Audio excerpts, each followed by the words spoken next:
Salam jumpa kembali dalam Terang Inspirasi Sabda Allah, Kamis 11 Januari 2024. Kalau engkau mau, sembuhkan aku. Saudara-saudari yang terkasih, sehebat dan sekuat apapun kita manusia, tidaklah sehebat seperti Tuhan yang kita imani.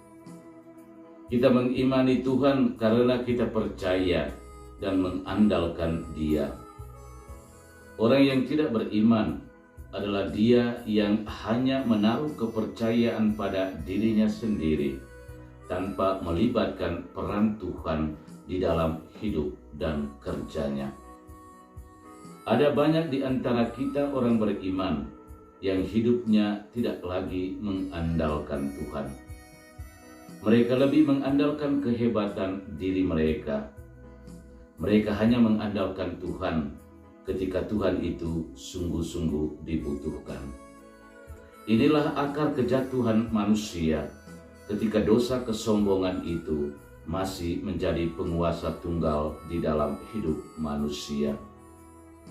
Kejatuhan dan kekalahan bangsa Israel di dalam perang melawan orang-orang Filistin adalah akar dari dosa kesombongan. Akibat dari dosa kesombongan itu, bangsa Israel lebih mengikuti kemauan atau kehendak mereka ketimbang kemauan atau kehendak Tuhan. Tuhan bukan menjadi orang pertama yang diandalkan, tetapi kekuatan diri dan kehebatan perlengkapan senjata yang diandalkan pertama. Saudara-saudari, sebagai orang beriman, kita tahu kepada siapa orang pertama yang menjadi andalan kita. Kalau kita sungguh-sungguh mengandalkan Tuhan, maka kita juga punya kerendahan hati dan keterbukaan hati untuk datang kepada Dia dan memohon bantuannya. Seperti orang sakit kusta yang datang kepada Yesus untuk disembuhkan, tidak pernah memaksa Yesus. Dia datang kepada Yesus dan dengan kerendahan hati dia mengungkapkan imannya. Katanya, "Kalau engkau mau, engkau dapat mentahirkan aku."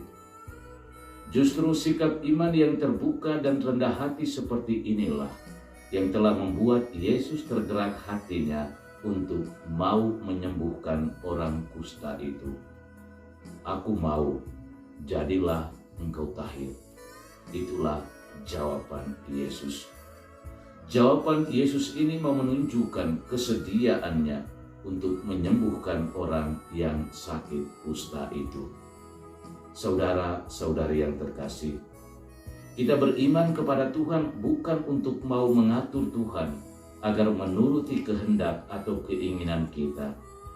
Kita beriman kepada Tuhan karena kita mau hidup seturut rencana dan kehendak-Nya.